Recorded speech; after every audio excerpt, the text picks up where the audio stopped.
sejahtera bagi kita semua. Selamat sore dan selamat datang di KJRI Toronto dalam acara Afternoon Tea Talk yang bertemakan Yuk Kenali Alzheimer dan Cara Pencegahannya. Sebelum memulai acara pada sore ini, perkenalkan nama saya Ria Dewi dan izinkan saya menyambut yang terhormat Ibu Konsul Jenderal Republik Indonesia di Toronto, Ibu Dian Lestari Asmarani beserta Bapak Edi Sutomo. Yang terhormat narasumber kita pada sore ini, Ibu Diwai Suharya selaku founder Alzheimer Indonesia (ALZI) dan Regional Director of Asia Pacific Alzheimer Disease International. Yang terhormat Ibu Ketua Dharma Wanita Persatuan GWB KJRI Toronto, Ibu Fitria Damayanti Rikaryanto. Yang terhormat Ibu Ketua Bidang Pendidikan DWB KJRI Toronto, Ibu Mia Septiana selaku moderator. Dan yang terhormat Bapak Ibu hadirin sekalian di pada acara Afternoon Tea Talk pada sore hari ini. Bapak dan Ibu yang kami hormati, puji syukur kita panjatkan kehadiran Tuhan Yang Maha Esa karena berkat lindungan dan rahmat-Nya kita semua dapat berkumpul pada sore hari yang cerah ini.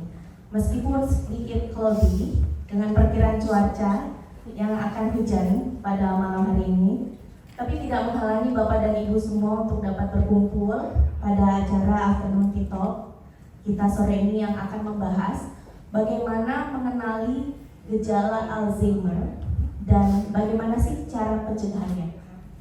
Di sela-sela acara juga akan ada kuis, juga dimohon untuk tetap menyimpan raffle yang diberikan pada saat registrasi tadi, karena di akhir acara akan ada door prize Bapak dan Ibu sekalian.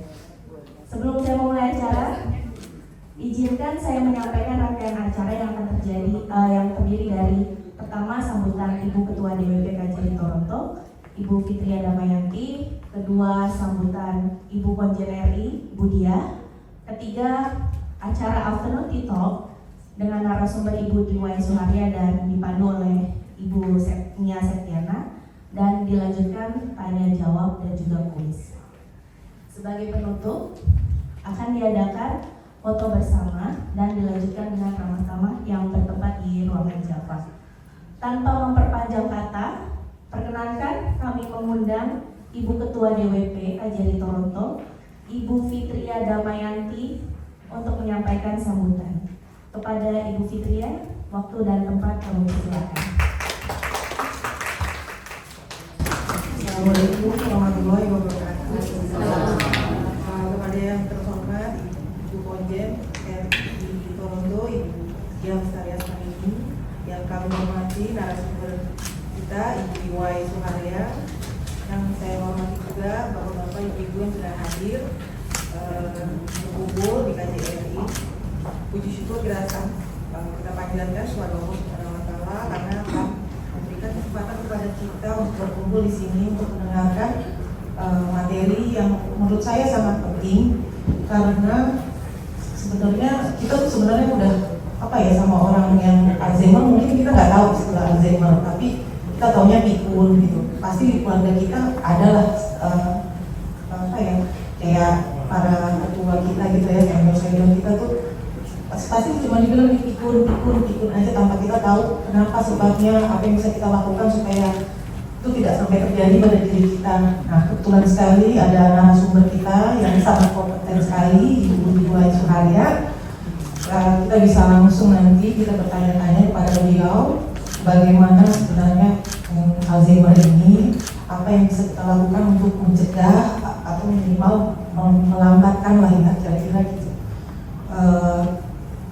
Saya sendiri sih walaupun gimana ya, sebenarnya saya juga ada turunan juga dari kakek, dari ibu saya juga pikun. Kita nggak tahu kalau itu Alzheimer gitu ya. Tapi dari umur berapa ya, kakek saya itu udah kayak mungkin dari 70-an tuh ya manggil cucu-cucunya udah cil, udah nggak tahu namanya siapa gitu kan. Kita cuma taunya kakek udah pikun aja gitu. Sedih juga sih nggak bisa mengenalin orang-orang yang bahkan tinggal serumah dengan kakek saya. Kebetulan saya nggak serumah, tapi saya ngeliat sepupu saya yang kecil-kecil dipanggil cacil gimana gitu ya, agak gemes gitu. Apalagi saya ngebayangin nenek saya gitu ya, itu kira-kira masih kenal apa enggak sebenarnya kakek saya gitu. Makanya dari itu kita perlu meningkatkan awareness terhadap Alzheimer ini dengan cara kita datang ke paparan afternoon tea talk. Dan kali ini kita selenggarakan berkat kehadiran Ibu Diwai Suharia. Kira-kira sambutan dari saya itu aja. Terima kasih. Assalamualaikum warahmatullahi wabarakatuh. Selamat sore, salam sejahtera untuk kita semua. Yang saya hormati Ibu Diwai Suharia. Seperti tadi disampaikan Mbak Lia, beliau adalah founder Alzheimer Indonesia dan saat ini menjabat sebagai Regional Director Alzheimer Disease International untuk Asia Pasifik. Yang saya hormati dan saya sayangi Bapak Ibu, masyarakat Indonesia, para sesepuh masyarakat Indonesia yang berkenan meluangkan waktu untuk hadir pada sore hari ini. Kehormatan bagi kita semua, kita bisa bertemu dengan Ibu Diwai jauh-jauh dari Indonesia, diundang untuk conference di sini, Bapak Ibu. Jadi waktu beliau menyampaikan akan hadir di sini untuk reuni dengan sahabat beliau Pak Oka, kemudian pengen main dan menawarkan beliau menyampaikan sharing, wah saya senang sekali. Saya pikir ini relevan sekali dengan kita semua. Pada saatnya kita usia bertambah, kadang-kadang kita tidak menyadari kondisi psikologis kita sendiri yang kemudian mungkin ternyata memicu pada hal-hal yang tidak diinginkan. Salah satunya tadi yang gampang kata beliau, jangan abai dengan pikun. Nah, mungkin ini juga nanti beliau akan memberikan banyak sharing bagaimana sih kita menyikapi hal-hal semacam ini. Tentunya kami berharap acara kita sore hari ini tidak berhenti dengan kehadiran Ibu Diwai. Semakin banyak masyarakat Indonesia, hal-hal semacam ini juga makin perlu untuk dibagikan ke yang lain. Dan saya rasa Bu, mungkin ini karena hari kerja yang bisa datang ke KJRI itu nggak sebanyak biasanya. Biasanya males nonton karena kalau hari kerja macet. Makanya tadi kami ngobrol dengan Ibu Diwai di atas, mungkin nanti kita bisa bikin acara serupa di komunitas di hari yang lebih relax. Tapi ini adalah a good start. Mudah-mudahan kita bisa melakukan lebih sering dan lebih banyak untuk sharing. Itu yang kami harapkan dari Bapak Ibu semua. Nanti kita bisa monggo kita tanya aja mumpung beliau di sini. Dan waktunya padat sekali, besok 2 hari ke depan akan banyak konferensi ya Bu ya. Dan nampaknya Alzheimer juga mendapat perhatian yang cukup besar dari pemerintah Kanada, especially pemerintah Toronto. Beliau tadi cerita ke saya bahwa konferensinya ini yang inisiasi asosiasi pensiunan guru di sini. Dan kalau dilihat dari rancangannya, wah ini kayaknya bagus banget gitu. Nah kita beruntung Bapak Ibu dapat cuplikan sesi beliau di sini sebelum disampaikan ke masyarakat Kanada dan langsung dari ahlinya. Mudah-mudahan kegiatan kita sore ini bisa bermanfaat bagi kita semua dan mudah-mudahan kita juga bisa melanjutkan dengan sesi-sesi berikutnya. Sekali lagi terima kasih atas kesediaan Bu Diwai untuk sharing dengan kami semua. Terima kasih juga kehadiran Bapak Ibu semuanya dan kami akhiri. Wassalamualaikum warahmatullahi wabarakatuh.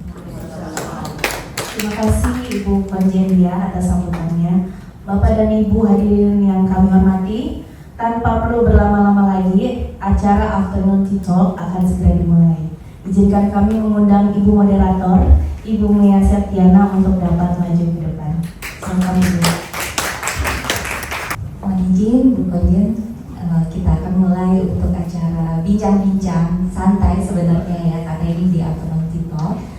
Jadi memang latar belakangnya kenapa sih kita penting untuk mempelajari atau mengenal apa itu Alzheimer ini, karena memang berdasarkan data ini saya juga kutip beberapa data dari tempatnya Bu Diwai juga bahwa setiap 3 detik satu orang di dunia itu dinyatakan demensia.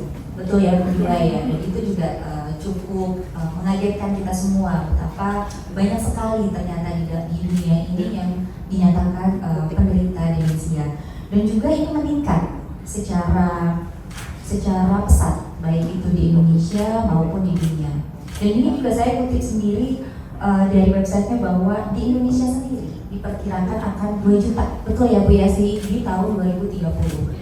Dan itu juga tidak hanya di Indonesia, begitu pula kuliah di Kanada. Berdasarkan website dari Alzheimer CA itu bahwa di tahun 2030 pun akan sebanyak sekitar 700.000 penderita Alzheimer. Jadi memang betapa penting kita meningkatkan awareness bagaimana kita bisa mencegah.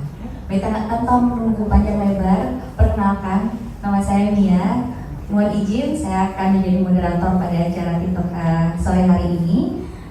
Dan juga kita kedatangan bintang tamu nih, narasumber yang luar biasa dan memang sudah tidak diragukan lagi kompetensinya di dalam dunia Alzheimer. Kita kedatangan Ibu Diwai Suharya.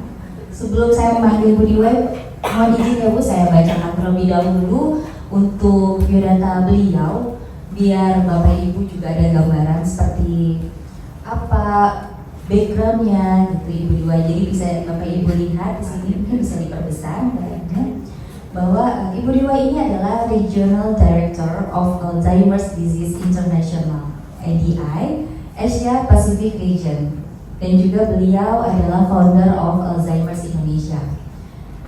Secara singkat backgroundnya, beliau juga sudah berpengalaman cukup lama, 20 tahun di dalam public health, public-private partnership and communication. Juga bekerja sebagai health communication consultant di World Bank, WHO, dan juga UNICEF. Kemudian juga lead in supporting 20 Alzheimer's Disease International members in the Asia Pacific in advocacy, leadership, and capacity building initiatives. Dan beliau ini merupakan lulusan dari Master of Public Health, jadi sangat relevan sekali dengan background akademisnya dari Curtin University di Australia, dan juga Bachelor of Art in Journalism dari Ohio State University, dan juga Diploma in English Literature di UI. Demikian biodata singkat dari Ibu Diwai tanpa berpanjang lebar. Dengan ini saya panggil dan saya undang Ibu Diwai untuk ke panggung. Kepada Ibu Diwai silakan. Beri tepuk tangan meriah. Di sini kita sudah ada Ibu Diwai.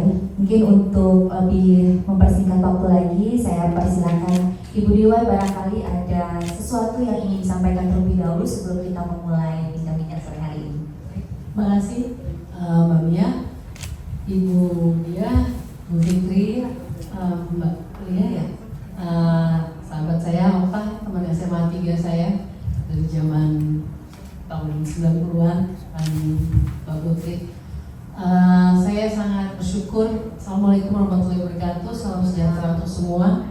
Saya sangat bersyukur bisa bertemu Ibu Bapak semua di sini.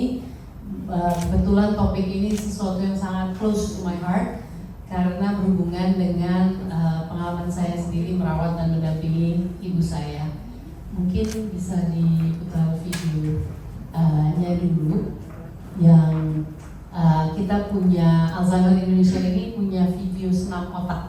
Jadi saya mau minta Ibu Bapak berdiri sebentar. Kita pemanasan dulu sebelum dimulai ya berarti ya? Iya. Dan ini video ada di YouTube Alzheimer Indonesia, gratis, dan bisa diikuti cara mengurangi risiko demensi Alzheimer. Ada musiknya juga. Ya, semuanya.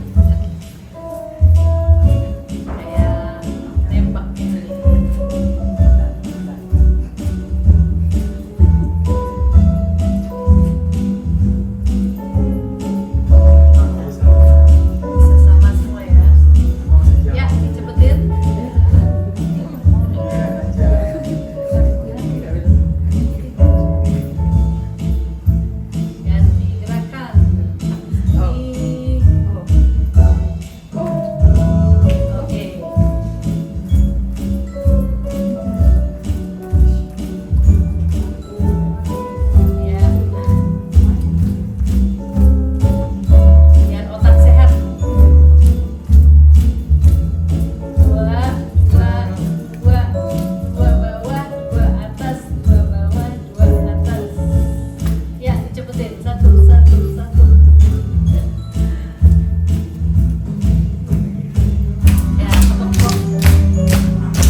setiap hari baik. Sebenarnya ada penelitian melakukan gerakan poco-poco bahkan 3 kali seminggu dalam 3 bulan itu meningkatkan neuroplasticity sampai 37% di otak. Itu sudah diteliti. Artinya tari poco-poco kita ternyata bisa mengurangi resiko pikun. Dan gerakan Beijing ini juga neuroplasticity adalah bagian otak yang pengambilan keputusan. Nanti saya bisa share pengalaman saya sendiri juga yang berhubungan dengan hal tersebut. Setelah ini ada video singkat, brief but spektakuler yang mau saya share sebelum dilanjutkan. International for the Asia Pacific region. When her mother was diagnosed with dementia, Suharya became her caregiver. Today, she's raising awareness for dementia and improving quality of life for both patients and their caregivers. Tonight, Suharya shares her brief but spectacular take on memory loss and healthy aging. My mom's favorite song is "You Are My Sunshine, My Only Sunshine. You make me happy when the sky is gray. You never know, dear, how much I love you. Please don't take my sunshine away." My mom was diagnosed with dementia, but whenever we sing that song, she will clap her hands, her body will move, and she's alive. I grew up in Jakarta, Indonesia. I'm the youngest in the family, and I have a very strong bonding with my mom. When my mom was diagnosed with dementia, my dad called me. I was pursuing my PhD in Australia, and I had to choose between pursuing a PhD or my mom. I went back home. I became a full-time caregiver. I felt so lucky to have the opportunity to take care of her before she passed away. I think it was an early grieving without knowing that that's grieving. The misconception is dementia is a normal part of aging. It is not a normal part of aging at all. Dementia is a neurodegenerative disease affecting memory, executive decision, and other brain function. There is no cure yet. So we need to focus on providing high quality care. When I decided to take up the role as a caregiver in my family together with my dad, it's a full-time job that's affecting not only the person with dementia, but also the entire family. Burnout is one of the highest problem on caregivers, which led me to establish Alzheimer's Indonesia. Alzheimer's Indonesia aims to improve quality of life of people with dementia and family caregivers. The focus is on living positively, not focusing on what they cannot do, focusing on what they can do. Involve them, ask them to participate, be part of a community. I'd like to see a dementia-friendly and aging-friendly society. I think people in general might think that being old is frail, weak, isolated, lonely, but at the end of the day, it's just a mindset. I don't think of growing old. I think of evolving. I think of contributing. And I thank my mom for giving me this opportunity through her disease to help other families so they can navigate their journey of caring. My name is T.Y. Suharya, and this is my brief but spectacular take on memory loss and healthy aging. Jadi memang kiprahnya Ibu Diwa ini diawali dari pengalamannya sendiri ya Bu ya, bagaimana ketika menjadi caregiver untuk ibunda pada saat itu memang menderita Alzheimer. Nah, mungkin dari tadi kita juga sering mendengar istilah demensia Alzheimer itu seperti apa. Tapi mungkin seperti dari awalnya terlebih dahulu Bu. Sebenarnya apakah ada perbedaan antara demensia dan juga Alzheimer's? Apakah itu hanya berbeda terminologinya saja kan?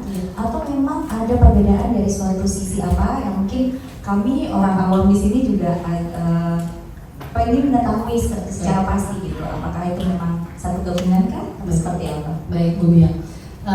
Demensia adalah payungnya. gangguan penurunan fungsi otak yang mempengaruhi daya ingat, pengambilan keputusan, emosi, dan fungsi otak lainnya. Tipe demensia yang paling banyak di dunia adalah Alzheimer.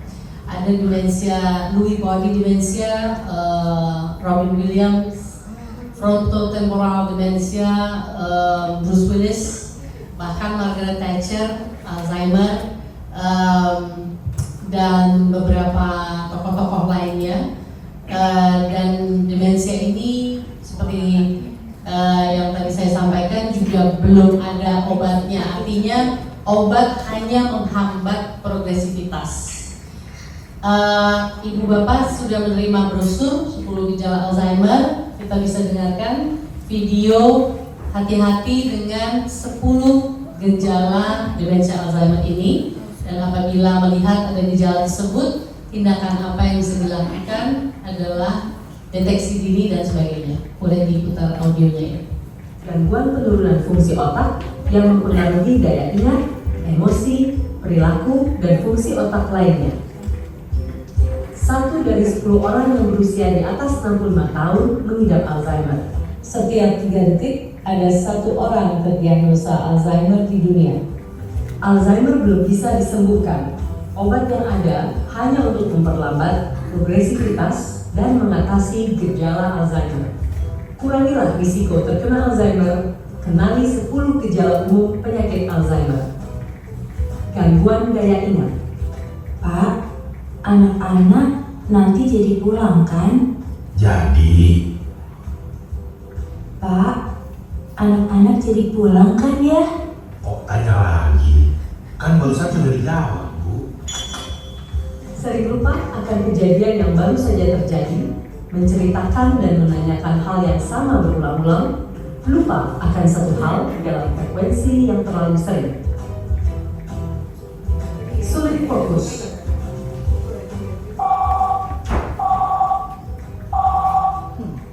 Halo? Halo? Ini telepon udah rusak mungkin ya. Kok nggak bisa dipakai? Melakukan hal yang biasa dan sederhana menjadi lebih susah dan perlu waktu lama. Sulit melakukan kegiatan sehari-hari. Dari tadi nulis perencanaan keuangannya, kok nggak selesai-selesai, Bu? Seringkali sulit untuk merencanakan atau menyelesaikan tugas sehari-hari. Bingung cara mengatur keuangan, bahkan bingung cara mengemudi. Disorientasi waktu.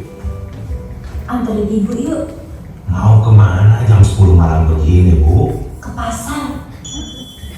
Disorientasi tempat. Bingung akan waktu di mana mereka berada dan tidak tahu jalan pulang. Susah memahami visual spasial. Ayo Pak, pulang. Ini cara keluarnya gimana ya? Bu, kok tumpah-tumpah dibiarkan? Hah? Tumpah? Apanya? Kesulitan memahami visual spasial dapat kita lihat dari kesulitan mengukur jarak, membedakan warna, tidak mengenali wajah sendiri di cermin, menabrak cermin atau pintu kaca ketika berjalan, serta kesulitan mencari jalan keluar yang sebelumnya dilalui. Gangguan berkomunikasi. Pak, tolong ambilin itu itu loh jam dinding ibu di. Maksud Ibu jam tangan. Iya, jam tangan. Gangguan berkomunikasi dapat kita lihat dari kesulitan berbicara dan mencari kata yang tepat di dalam sebuah percakapan, serta bingung untuk melanjutkannya. Menaruh barang tidak pada tempatnya. Pasti kamu ya Udin yang ambil dompet. Tidak, Nyonya. Sumpah. Menyimpan barang tidak pada tempatnya, bahkan kadang curiga ada yang mencuri atau menyembunyikan barang tersebut, sehingga berdampak terhadap orang-orang di sekitarnya. Salah membuat keputusan. Ini mas uangnya. Loh, kebanyakan, Bu. Belanjaan Ibu cuma 20.000 aja. Salah membuat keputusan meliputi bingung menentukan suatu hal, susah menghitung, berpakaian tidak serasi atau terbalik, dan lain sebagainya. Menarik diri dari pergaulan. Ibu kok di sini sih? Nggak ikut kumpul bareng aja di luar? Ah, nggak apa-apa Pak. Enakan di sini. Nggak usah, di sini aja. Menarik diri dari pergaulan dengan atau tanpa alasan yang jelas, tidak memiliki inisiatif untuk melakukan aktivitas yang biasa dinikmati, cenderung diam saja dengan mata menerawang. Perubahan perilaku dan kepribadian. Masakan ibu agak asin ya? Gitu ya. Dulu aja bilangnya enak, sekarang bilangnya asin. Mama udah gak cinta lagi sama ibu. Serba salah semuanya. Orang berubah menjadi lebih sensitif, mudah tersinggung. Hal kecil dapat memicu kemarahan yang meledak-ledak yang berlebihan. Iritabilitas, depresi, mudah kecewa, dan putus asa. Apabila Anda melihat adanya 10 gejala Alzheimer ini, tindakan selanjutnya adalah memeriksakan ke dokter, meminta untuk diberikan deteksi dini serta pemeriksaan lebih lanjut, bergabung dengan komunitas peduli Alzheimer di lingkungan Anda. Tindakan mengurangi risiko terkena Alzheimer diantaranya adalah melakukan olahraga teratur, menerapkan pola makan yang sehat, mengkonsumsi gizi seimbang, melatih otak secara berkala, berpikiran positif, dan beraktivitas produktif. Hubungi Alzheimer Indonesia jika salah satu keluarga atau di lingkungan terdekat Anda ada yang mengalami ciri-ciri dari 10 gejala demensia Alzheimer. Jangan maklum dengan pikun. Lupa, kehilangan daya ingat bukanlah bagian normal dari penuaan. Ya tanda-tanda tadi kayaknya nggak, aduh, saya juga kadang ada yang kayak gitu nih. Saya lupa nyimpen gitu kan. Tadi perasaan ke dapur mau ngapain ya? Udah nyampe dapur lupa. Padahal maksudnya mau ngambil minum gitu. Nah itu kalau baru ada satu aja kayak gitu pasti aman ya Bu. Iya. Jadi kalau kayak gitu kadang-kadang namanya information overloaded. Ya, badan kita capek, otak kita capek, jadi nggak fokus. Iya. Jadi kalau misalkan masih cuma satu aja masih bisa kita perbaiki ya Bu ya. Kalau misalkan masih seperti itu. Tapi kalau misalkan mungkin sudah sampai ya Bu, activity daily living sampai nyasar atau jalan pulang, nah itu dan dicek. Kebanyakan dari 10 itu sudah terjadi, nah itu mungkin perlu untuk dilakukan pengecekan. Kalau pengecekan itu berarti kita datang ke spesialis neurologi, psikiatri atau geriatri. Jadi kalau ibu bapak medical check up, tolong sekalian minta otak saya level kognitifnya bisa dicek juga. Gitu. Jadi itu yang kita mau mengadvokasi juga ke pemerintah agar check up itu tidak hanya fungsi ginjal, fungsi jantung, karena ini otak kan sebenarnya pusat segalanya. Tapi hal ini terus kita coba advokasi terus, dan biasanya untuk dicek itu juga harus baiknya menggunakan bahasa ibu. Jadi makanya dokternya yang menanyakannya harus bahasa Indonesia untuk ini, deteksi dini dan sebagainya. Sebenarnya tadi yang ditanyakan 1 sampai 10 ini terus terang terjadi di ibu saya juga, dan gejalanya ternyata timbulnya 20 tahun sebelum beliau didiagnosa. Karena 20 tahun nggak ada siapapun di rumah yang tahu, jadi waktu ibu saya nuangin air tumpah kan jadi ribut ya, maksudnya kok pakai tumpah jadi berantakan dan sebagainya. Jadi sebenarnya unfortunately demensia lebih banyak di wanita. Ada faktor psikologis juga, depresi, pintu-pintu resikonya dari depresi, loneliness, merasa tidak dihargai, merasa tidak berharga, yang diapresiasi dan sebagainya. Jadi untuk bapak-bapak yang di sini mungkin lebih perlu memberikan apresiasi terhadap ibu dan istrinya ya, misalnya masak. Kalau sudah tahu ini sekarang jadi lebih aware. Iya. Jadi harus hati-hati menjaga orang di sekitar kita juga ya, barangkali untuk menjaga suasana hati juga. Betul. Jangan-jangan karena kurang apresiasi atau validasi jadi ciut, jadi sedih, Jadi menumpuk dan perasaan tumpukan itu mempengaruhi psikologis, jadi kurang berarti. Karena pada dasarnya prinsipnya kita sebagai manusia itu senang dan mau to be seen, to be heard, and to be validated. Apa yang kita lakukan itu penting dan bermakna. Kita matters buat suami atau keluarga. Nah, kalau kurang memberi pujian dan sebagainya, ternyata efeknya bisa ke kesehatan juga gitu, ke mental health dan sebagainya. Iya, dan juga efeknya juga ternyata jangka panjang ya, karena tadi kan juga ibunda dari Ibu Dewa ini sendiri ternyata ciri-cirinya sudah dari 20 tahun yang lalu. Jadi barangkali kalau misalkan kita pernah mengalami ciri-ciri tadi, mungkin kita juga karena tadi udah diinfokan juga bahwa ini tidak ada obatnya ya. Tetapi apa yang bisa kita lakukan adalah meminimalisasi. Seperti yang tadi di tayangan terakhir itu ada beberapa cara ya Bu Dewa ya, bagaimana kita minimalisir faktor-faktor risiko tersebut. Itu salah satunya dengan berolahraga. Sebenarnya Ibu Bapak apresiasi semua yang di sini, berarti Ibu Bapak semua melawan pikun. Karena social engagement menurut penelitian Harvard, Robert Waldinger itu betul-betul mengkonfirmasi 75 tahun orang diikuti, ternyata kunci kebahagiaan dan kesehatan adalah interaksi sosial.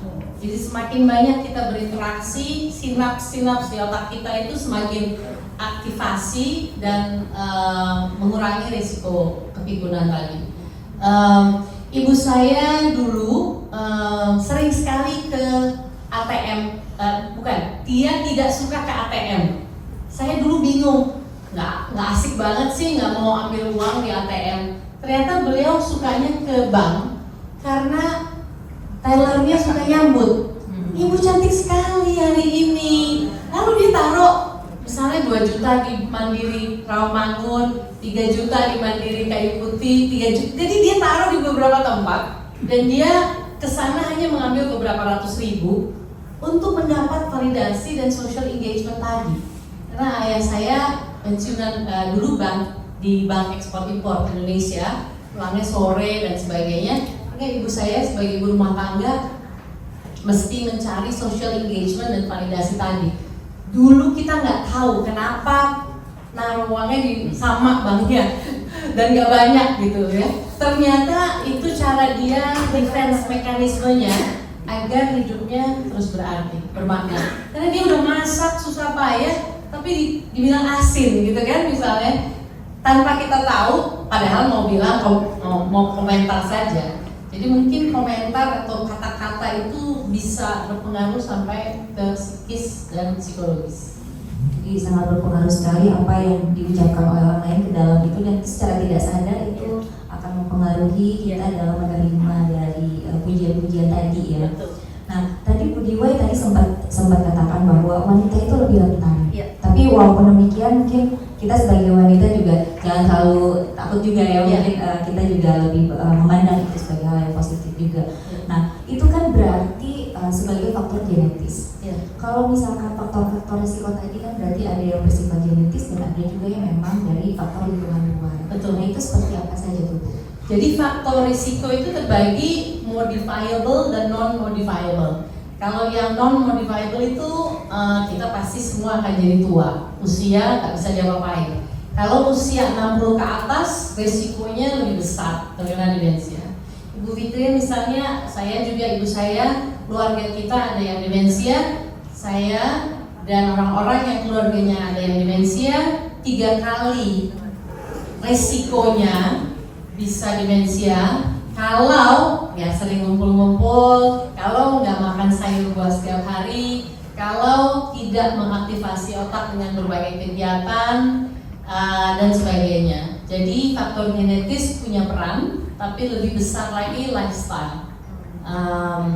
Makanya ibu saya pintu resikonya ternyata masuk dari depresi, loneliness, dan sempat kena gizi buruk. Waktu itu saya kaget, orang lagi belajar public health communication di Australia, kok ditelepon ayah saya, ibu kena gizi buruk dan demensia. Itu kayak tamparan ya, saya pikir gizi buruk di Afrika gitu. Ternyata gizi buruk di ibu saya sendiri. Kenapa? Beliau lupa makan makanan yang bergizi. Saking berkontribusinya dan pentingnya buat dia masakin untuk keluarga. Jadi kalau pagi atau siang malah makan junk food atau yang lupa makan sama sekali, tapi untuk malam dia menyediakan untuk keluarga. Jadi itu satu hal yang menurut saya kadang-kadang perempuan itu terlalu banyak berperan banyak, memberikan ke semua orang, tapi diri sendiri juga harus diperhatikan.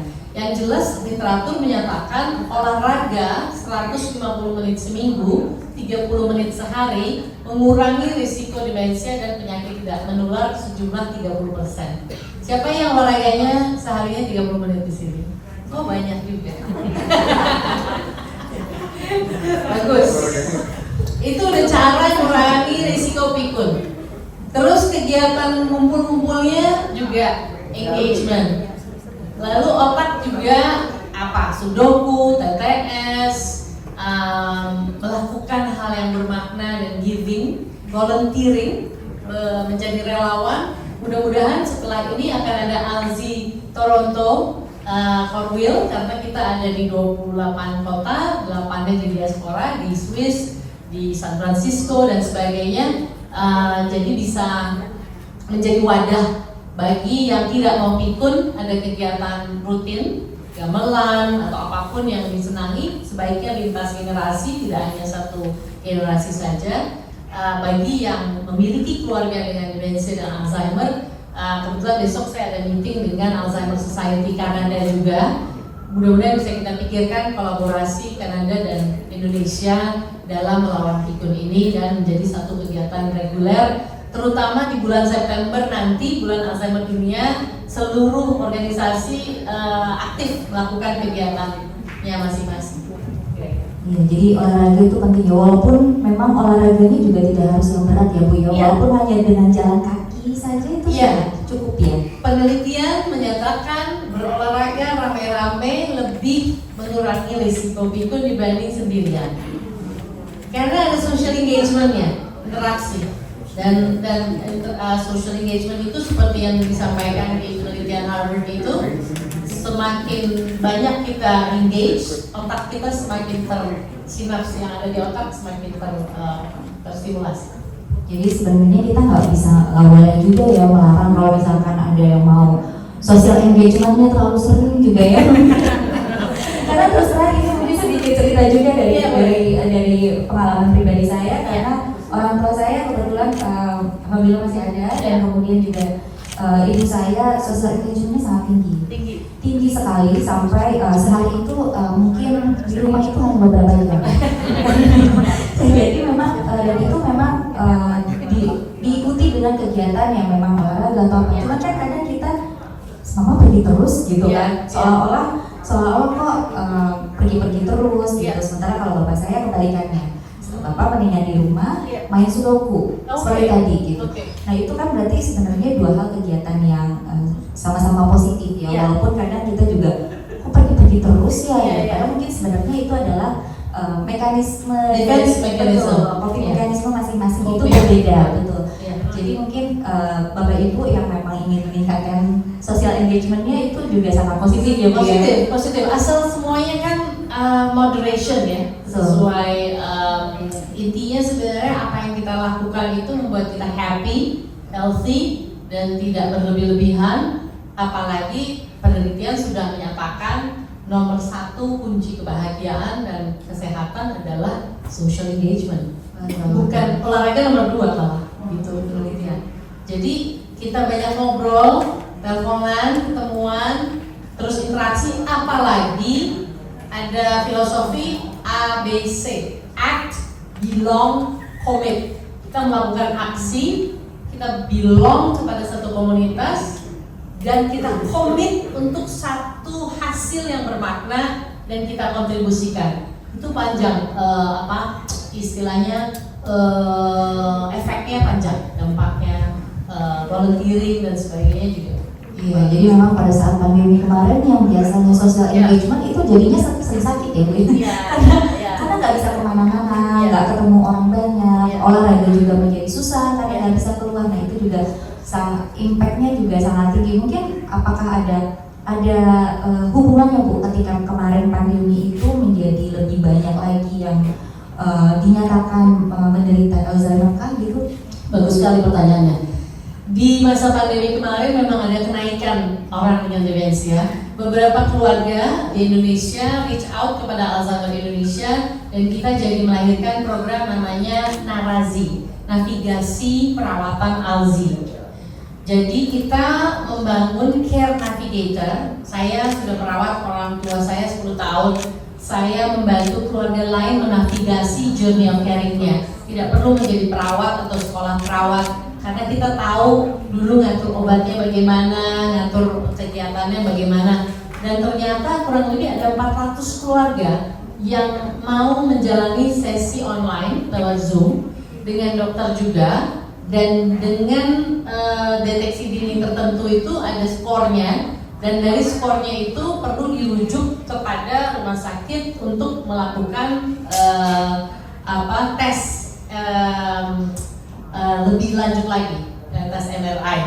Jadi setelah sesi pertanyaan ada 10-15 menit, misalnya saya melakukan sesi ini kepada Mbak Mia, lalu alhamdulillah misalnya skornya baik. Tapi kalau skornya nggak baik itu mesti dicek otaknya ya, di CT scan maupun MRI. Nah, di masa pandemi kemarin karena kurangnya aktivitas sosial, beberapa lansia atau orang yang berusia 60 ke atas jadi kena demensia karena biasa mereka aktif, dilarang sama anak-anaknya dan sebagainya, jadi malah membuka ke demensianya.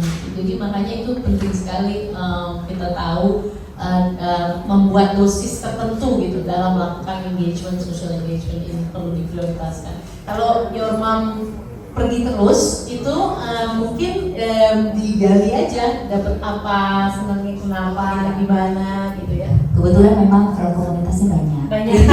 Jauh ya, jauh. Jadi kadang suka kita ledekin, mama kantornya banyak. Oke. Jadi memang ada kegiatan olahraga, ada misalkan ada reuni, apa, semuanya semua ini ya. Pada akhirnya kita menjadi tersadar karena ketika kita larang pun menjadi sakit di rumah. Betul. Mungkin itu juga memang karena mekanismenya tetap biasa seperti itu. Jadi alhamdulillah ya mungkin itulah caranya agar tidak menjadi betul, agar tidak menjadi demensia. Nah tadi menarik juga ya Bu ya, kalau misalkan tadi ada scoring seperti tadi. Nah berarti ketika dinyatakan Alzheimer itu apakah memang ada tahapan? Tahapan menderita Alzheimer itu dari yang paling ringan sampai yang paling berat itu seperti apa? Iya, jadi setelah ada satu atau beberapa gejala tadi, lalu kita cek lewat screening, lalu didiagnosa demensia vaskular yang hubungannya dengan ada hubungannya dengan kolesterol atau tekanan darah tinggi dan sebagainya. Apalagi tadi yang Lewy body lain lagi gitu ya, Robin Williams dan sebagainya. Setelah ada diagnosa, lalu ada tahapannya yaitu early, mid, dan late stage. Kalau early stage dan mid stage inilah yang suka bikin bingung, karena fisiknya baik-baik saja, tapi perilakunya bisa marah-marah menit ini, sekian menit kemudian nggak marah lagi, gampang tersinggung. Makanya tadi saya bilang perempuan, karena hati-hati yang premenopause maupun menopause, karena di saat itu hormonal imbalance terjadi dan kemungkinan terkena demensia itu bisa besar di situ. Sudah ada beberapa data di Singapura yang usianya sebelum 60 bahkan kena demensia. Dari mana kenanya? Dari brain damage atau dari depression yang terlalu lama. Jadi ada beberapa kasus-kasus seperti itu. Tapi mayoritas di usia 60 ke atas.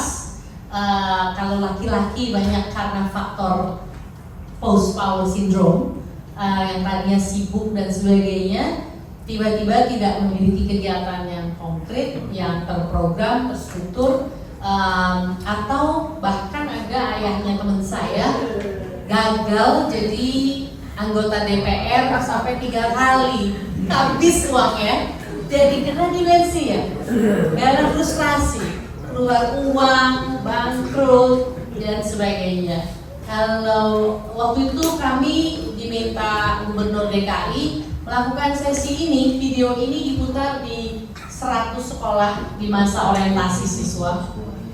Ada anak SMP yang nyamperin saya sampai nangis bilang gini, "Kakak, kenapa kakak baru datang sekarang? Kalau kakak datang tahun lalu, saya bisa mencegah ibu saya menceraikan ayah saya." Ayah saya supir taksi Bluebird, Kak, nyasar, sering dapat tiket kemana-mana, denda ya.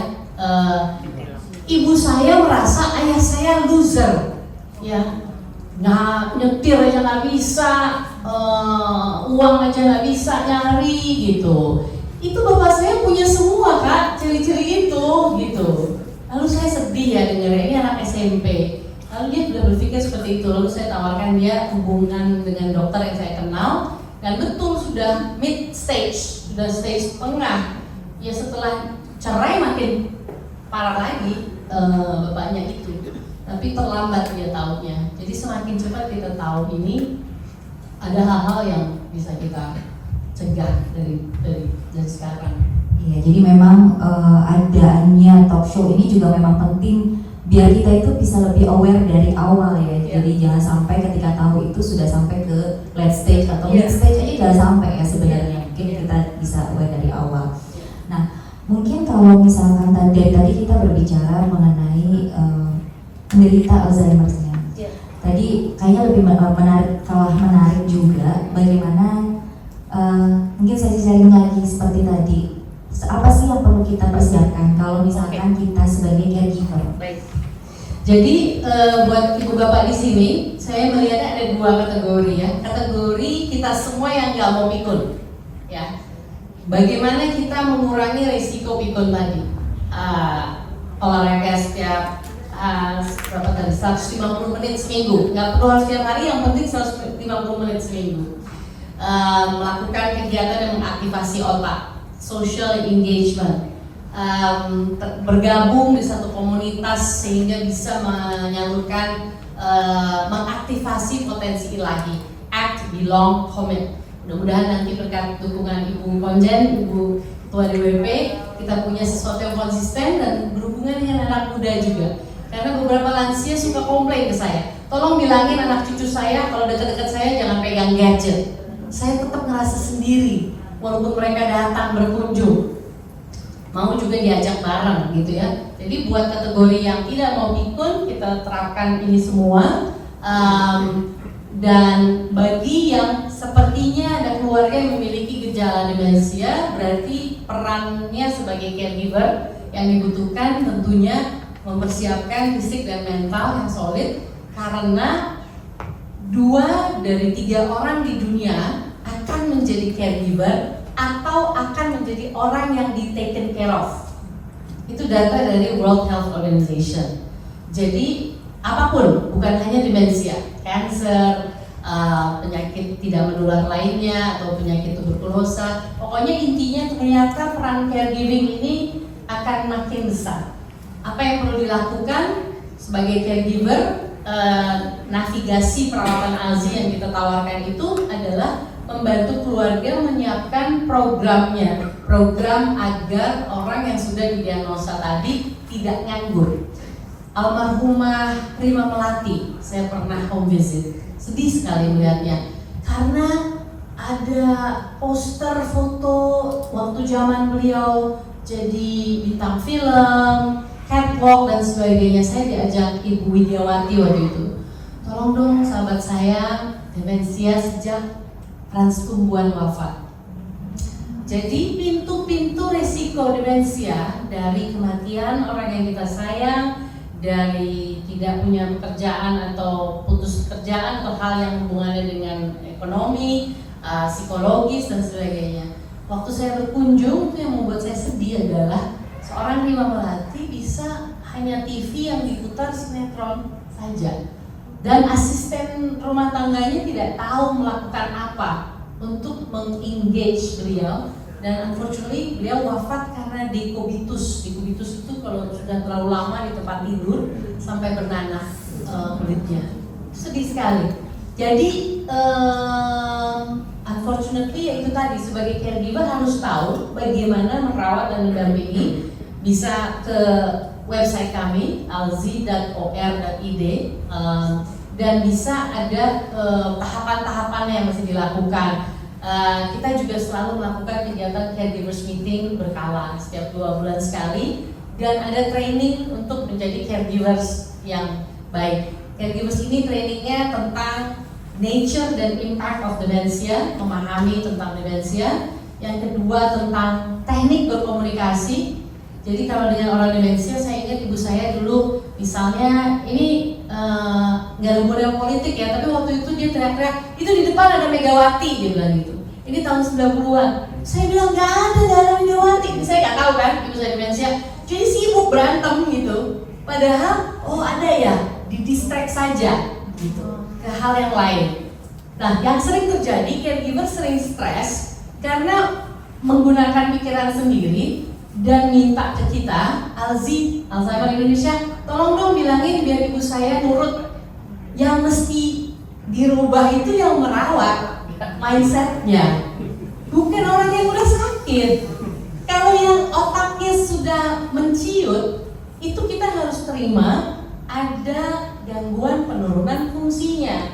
Jadi kalau masih ngotot, tolong ini biar gimana caranya ibu saya biar mau nurut, jangan mondar-mandir, jangan hilang, bikin repot satu rumah gitu. Ini yang problem caregivernya nggak mau terima. Kalau didiagnosa itu berarti berbagai perubahan harus dilakukan gitu. Nah, waktu ibu saya tadi nuangin air tumpah, jadi marah, kan saya jadi tahu nggak bisa seperti itu. Kalau ada gejala seperti ini, kita harus mencari cara berkomunikasi. Training tadi tentang komunikasi, training tentang melakukan kegiatan bermakna. Meaningful engagement, walaupun hanya 5 menit, 10 menit, jauh lebih berarti daripada puter TV yang isinya sinetron terus-terus. Meaningful engagement bisa sederhana, menggunakan gadget juga bisa, bermain bersama dan engage. Jadi kuncinya di empowering and engaging. Jadi kadang-kadang kita suka loncat melakukan apa yang kita pikir benar, padahal itu tidak engage. Itu kira-kira. Jadi kita juga perlu mengusahakan agar yang memiliki Alzheimer itu terus menggunakan otaknya ya, Bu. Betul.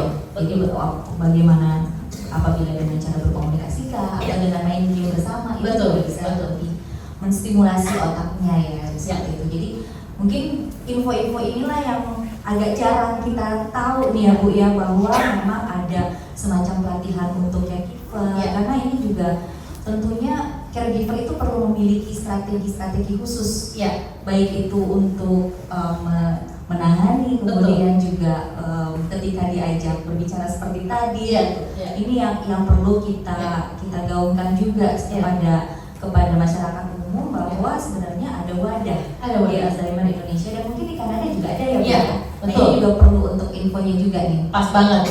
Alzheimer Society Kanada itu punya inisiatif dengan museum di Toronto. Ada museum tertentu yang memberikan program khusus untuk keluarga orang dengan demensia di museum tersebut. Saya lupa nama museumnya, nanti saya tanya besok ke ketua Alzheimer Kanadanya. Sehingga bagi keluarga yang orang dengan demensianya ada masih early atau mid stage, bisa diajak ke museum tersebut dan mendapat stimulasi tertentu. Di Indonesia pernah dilakukan inisiatif di Museum Gajah. Jadi menulis kayak ada Sanskritnya atau apa, dan di Alzheimer Indonesia juga kita berinisiatif melakukan melukis dengan orang dengan demensia, dan hasil lukisannya saya nggak bawa di sini, dijadikan desain scarf sama tas. Ya, dan itu dijual. Kebetulan salah satu relawan kita adalah desainer dari Walt Disney, produk-produk Walt Disney. Nah, ini peran anak muda ada di situ. Dengan keahliannya desain atau teknologi, mereka bisa mengcombine dalam bentuk film atau apapun juga.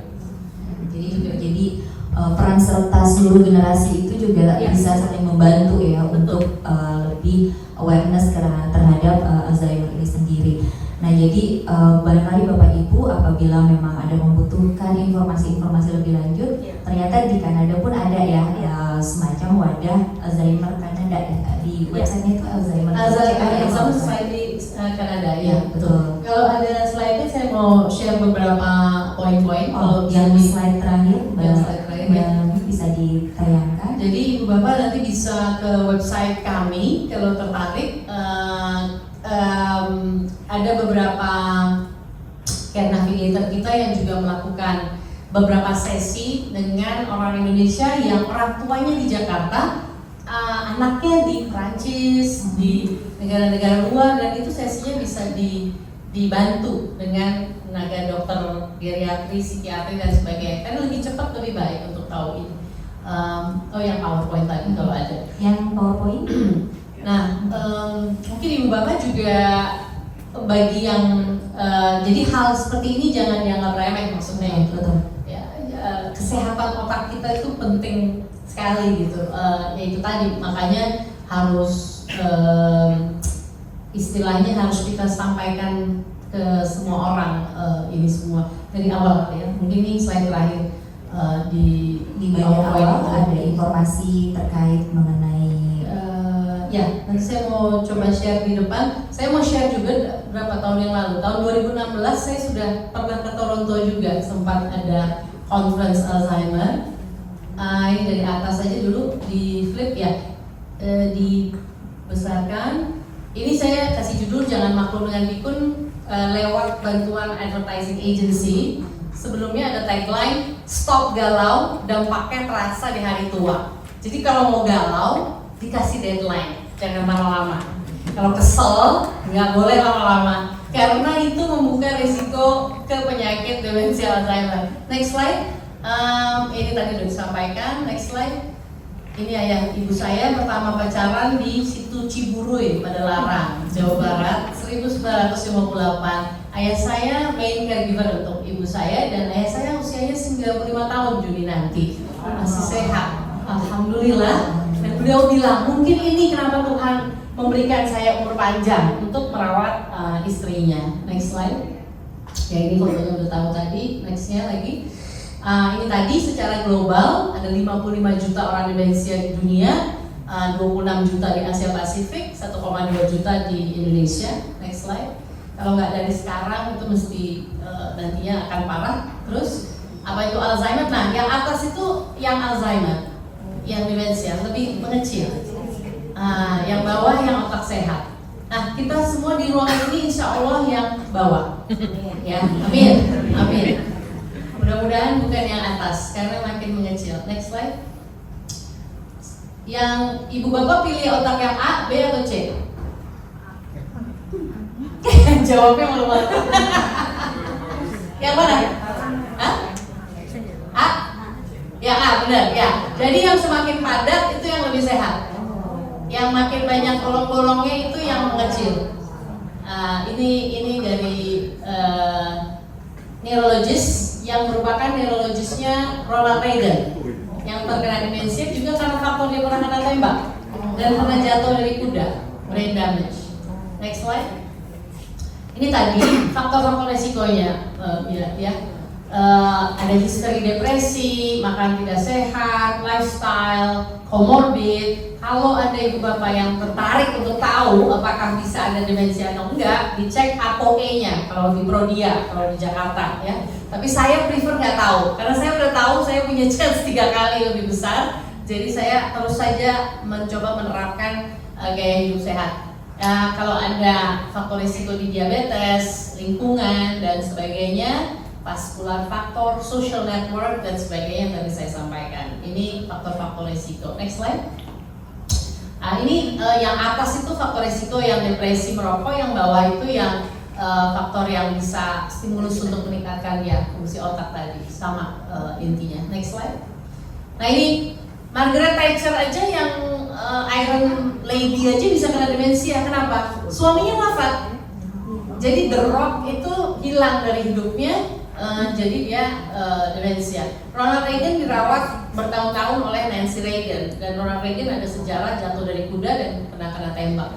Jadi itu juga faktor resiko. Next slide. Dan sekarang Robin Williams dan sebagainya, Bruce Willis. Ini 7 faktor, 7 action area, global action plan. Semua negara di dunia, termasuk Indonesia, wajib memiliki rencana aksi nasional demensia, awareness raising dan sebagainya. Alhamdulillah kita berhasil mengadvokasi di Maret 2016 Indonesia memiliki rencana aksi nasional ini. Next slide. Apa yang mau kita solve di Alzheimer Indonesia? Ada 3 root causes. Jadi lack of knowledge, lack of support dan informasi, sama lack of diagnosis, care and treatment. Nah ini yang semua yang tidak berhenti sampai sekarang karena banyak sekali yang mesti dilakukan di isu-isu ini. Next slide. Ini fakta-fakta di Indonesia, 1,2 juta orang demensia, jadi 2 juta nanti 2030, jadi 4 juta 2050, dan berbagai biayanya tidak murah, 44% medical, 21% social, dan 35% informal care. Ada keluarga yang punya 3 caregiver di rumah, paid caregiver ya, bukan keluarga care workernya itu 3 shift. Dia mengeluarkan biaya sampai 20 juta, 30 juta per bulan untuk punya shift tadi. Atau dia kalau di Indonesia lebih suka ngerawat sendiri ya. Ada senior home juga, tapi juga mahal, sekitar sama aja jatuhnya. Next slide.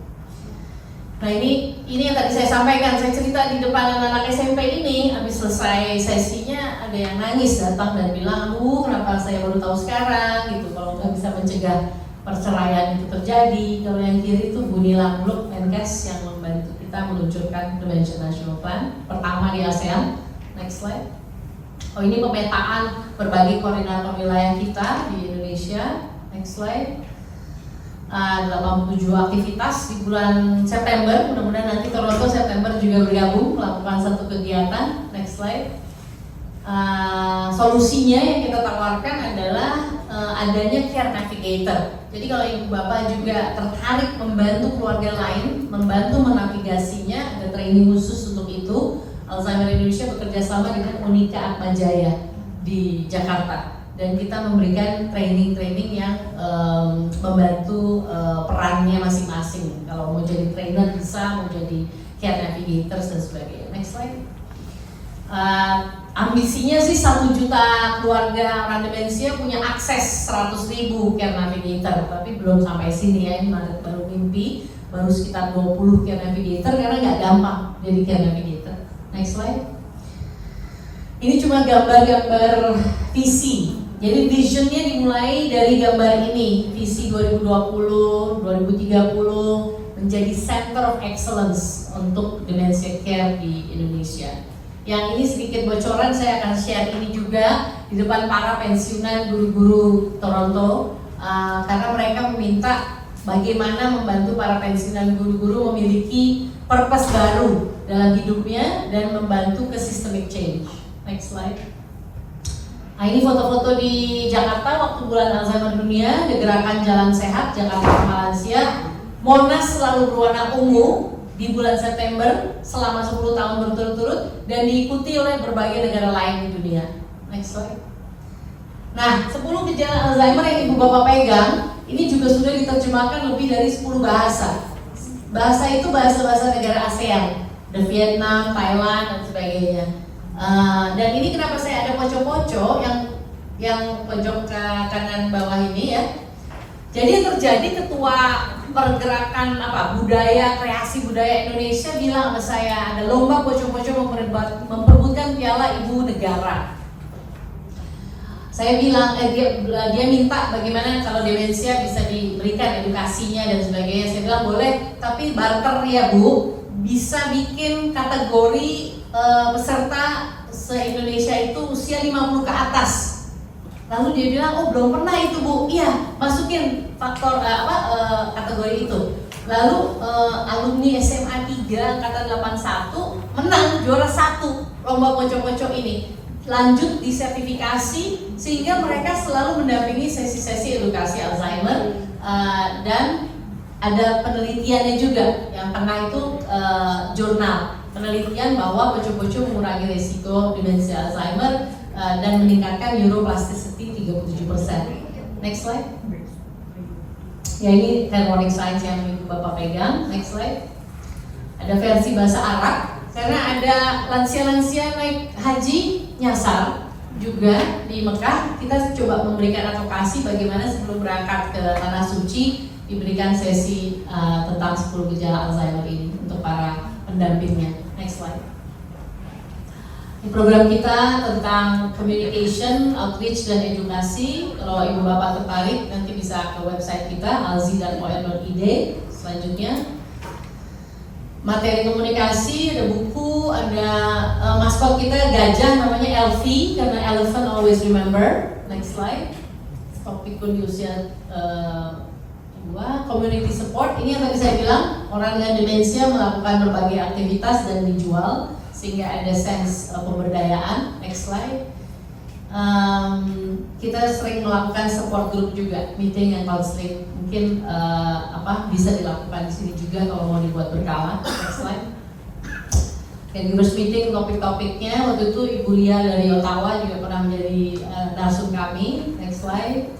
Yang saya mau share ya, terus ini caregivers meeting, di edukasi juga ada research. Selanjutnya, nah ini almarhumah Ibu Herawati Diah dengan almarhumah Ibu Emil Salim juga pendukung kami karena mereka membentuk kelompok Hasta Dasa Guna, usia 80 terus berguna. Mereka main apa poker, main segala macam ya, sudoku dan sebagainya. Tapi hingga usia 80 mereka masih terus aktif dan ikut di training juga dan seminar kami. Next slide. Ini penggalangan dana kita lakukan lewat barang-barang merchandise. Next slide.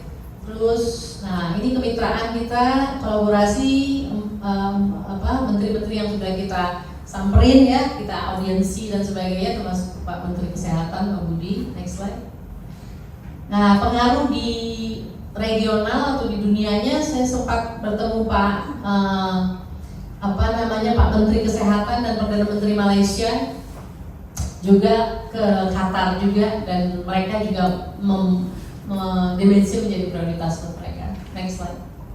Nah, ini logo-logo yang terlibat dengan kita, beberapa di antaranya. Lalu terus saya mau share beberapa foto-foto selanjutnya ya. Next slide. Global recognition dipanggil Perdana Menteri Inggris waktu itu tentang demensia. Selanjutnya dengan berbagai dukungan pemerintah, gubernur dan sebagainya. Selanjutnya, nah ini pocong-pocong barang Bu Menteri waktu itu tahun 2016. Next slide. Masuk di Kick Andy. Next slide. CNN juga. Next slide. Jalan Sehat di Jawa Tengah. Next slide. Terus, nah ini ke luar negeri saya share beberapa foto di Den Haag dengan DWP 300 sahabat demensia. Selanjutnya di Jenewa dari tahun 2016. Selanjutnya di Budapest Bu Wening. Selanjutnya di Dubes Indonesia di Vienna, tapi juga sempat ketemu di Jakarta. Selanjutnya terus, nah ini ada yang kenal nggak 2016? Atau ada yang tidak yang foto ini barangkali dari sini? Ada ya? Enggak, tapi ada yang kenal. 2016 waktu itu Ibu Bapak Ikhtiar Dekret waktu itu pernah. Sekarang juga aktif di PKP. Ini tahun Juli 2016. Jadi saya sempat kesini karena ada conference Alzheimer di Toronto. Sekali lagi saya juga jangan-jangan di ruangan ini. Kayaknya di luar sana deh. Iya, di luar sana. Iya betul, di luar sana. Itu kira-kira sempat kita cerita juga tentang Alzheimer. Next slide. Dah sisanya New Zealand, terus Berlin, ketemu Pak Foke, terus Netherlands lagi, terus. Nah intinya kita mempromosikan respect to the elderly, itu penting untuk anak muda, promosi healthy lifestyle, dan kita terus mengadvokasi ke pemerintah untuk memiliki policy tentang dementia care, dan ALZI menjadi the go-to source informasi related to dementia dengan semua mitranya. Next slide. Ya, kalau ibu bapak tertarik menjadi sahabat demensia, bisa nanti saya bicarakan dengan Bu Konjen. Kita bisa jadi punya perwakilan di sini yang ada wadahnya untuk biar semuanya melawan pikun. Next, semua tentunya mau active aging, proses mengoptimasi opportunity for health dan terus berpartisipasi demi peningkatan kualitas hidup. Selanjutnya, karena 60 ke atas itu kuncinya sehat, sejahtera, bermartabat dan hidup senantiasa bermakna. Ini dia perubahan perilaku yang kita bidik, caring for the elderly, respect to the elderly, and promotion of healthy lifestyle. Next slide. Terus, ya ini sama dengan video tadi. Jaga kesehatan jantung, what's good for your heart, good for your brain. Bergerak, mengkonsumsi sayur buah, konsisten, menstimulasi otak, dan bersosialisasi dan beraktivitas positif. Selanjutnya, September, bulan Alzheimer dunia, temanya tentang attitudes to dementia, time to act on dementia. Next slide. Apa yang bisa dibantu, bisa jadi champion, bisa menjadi sahabat demensia, bisa berkontribusi keahlian, atau bahkan berpartisipasi di survei atau berdonasi juga bisa. Next slide. Nah, kalau ibu bapak mau terlibat di survei ini melibatkan 70.000 orang di tahun 2019. Sesederhana QR code-nya nanti dibagi dan ikutan isi survei itu sudah membantu agar demensia bisa menjadi prioritas lebih besar lagi untuk Indonesia, karena sekarang angkanya baru 400 orang Indonesia. Tahun 2019 itu super 1.500. Jadi kalau ibu bapak bisa membagikan QR code ini kepada semua teman halayak, di bulan September World Alzheimer's Report akan diluncurkan. Dan peran ibu bapak menyampaikan atau memberikan QR code ini akan terlihat dari hasil report itu. Jadi rencananya akhir Mei akan ditutup, lalu di September akan ada laporannya kenapa perilaku orang terhadap demensia masih menganggapnya penting dan sebagainya, akan keluar di report tersebut. Next slide. Ya, ini social media kalau ada yang mau follow, mau tahu lebih banyak. Semua pertanyaan yang misalnya belum terjawab atau ada yang mau ditanyakan, kira-kira sekian. Jadi ini slide ini adalah highlight ya dari percakapan kita pada sore hari ini. Dan mungkin untuk menutup juga kita beri kesempatan kepada Bapak Ibu apabila ada yang ingin bertanya. Kita buka 3 pertanyaan dulu. Silakan. Bapak. Silakan, mungkin bisa diberikan mic-nya. Ya, Ibu juga. Terima kasih Ibu Suhariya Bu. Iya. Ibu tadi katakan usia 60 tahun ke atas. Apakah itu memang age group daripada penyakit demensia atau Alzheimer ini, atau adakah penelitian atau bukti bahwa anak lebih muda juga rentan terhadap penyakit ini? Lalu tadi juga kita melihat otaknya berkerut gitu ya. Apakah ada bagian otak khusus tertentu yang rentan sekali terhadap penyakit ini, atau secara umum itu mengkerut seperti itu begitu ya? Lalu juga dikatakan tadi makanan adalah salah satu faktor yang bisa membantu. Apakah ada makanan khusus yang disarankan dari pengalaman Ibu gitu ya? Lalu yang menarik tadi di situ disebutkan di salah satu slide, dikatakan bahwa education sebagai faktor resiko daripada Alzheimer's disease. Apa itu maksudnya Ibu ya? Iya, baik. Terima kasih. Baik, saya jawab Bapak dulu ya, yang dari belakang ya Pak. Silakan. Maksudnya gini, edukasi faktor resiko, semakin rendah edukasi, semakin besar resiko kena demensia. Yang berarti stimulasi otaknya lebih berkurang dibanding yang edukasinya tinggi. Jadi ibu bapak misalnya belajar bahasa lain itu bisa menambah fokus memori. Ada penelitian menyatakan seperti itu. Kursus apapun dan sebagainya terus belajar, kita terus belajar sebenarnya setiap hari, tapi itu akan mengurangi resiko. Lalu sebelum itu adalah usia ya Pak ya. Jadi usia itu menurut standar dari WHO juga, usia lansia itu 60 ke atas yang resikonya lebih besar terkena demensia. Namun di beberapa negara maju seperti Amerika ada young onset demensia yang bahkan usianya baru 30-an Pak, udah kena demensia. Nah itu ada familial Alzheimer namanya, ada faktor genetik, ada juga karena brain damage dan mental health issue. Nah itu satu faktor kenapa Indonesia belum punya data berapa orang demensia yang muda, tapi komunitas kami ada beberapa suami-suami yang sudah demensia dan usianya baru 40 Pak, karena stres di tempat kerjanya. Nah itu pintu di depresinya. Kalau anak muda yang betul-betul muda umur 20-an saya belum pernah dengar, tapi yang termuda setahu saya Inggris dan Amerika sekitar 30-an. Makanan, kalau Bapak tanya, kalau orang bilang ginkgo biloba bisa nggak, virgin coconut oil bisa nggak, unfortunately kabar buruknya adalah belum ada penelitian yang mengkonfirm itu sama sekali. Yang hanya dikonfirmasi oleh penelitian adalah olahraga konsisten. Nah, makanan sayur, salad lebih berwarna, lebih banyak warnanya, tidak hanya hijau, itu lebih baik untuk kesehatan otak kita. Jadi macam-macam ya, ada yang ungu dan sebagainya. Saya senang banget di semua ada kompak pada pakai baju ungu karena Alzheimer Indonesia brandingnya ungu. Tapi intinya buah-buahan maupun sayuran yang warna-warni itu efeknya lebih baik, serat dan sebagainya. Dan tentunya kurangi gula dan garam, itu sudah pasti dari para dokter juga menyampaikan itu. Ada yang belum saya jawab Pak? Ada satu lagi. Bagian otak. Oh ya, bagian otak. Jadi menciumnya itu juga ada faktor white matter disease namanya ya. Kalau bagian lain-lain orang, misalnya Bruce Willis kenanya di depan frontal temporal. Kalau Robin Williams kalau nggak salah Lewy body dementia di belakang, dan dia committed suicide karena halusinasi.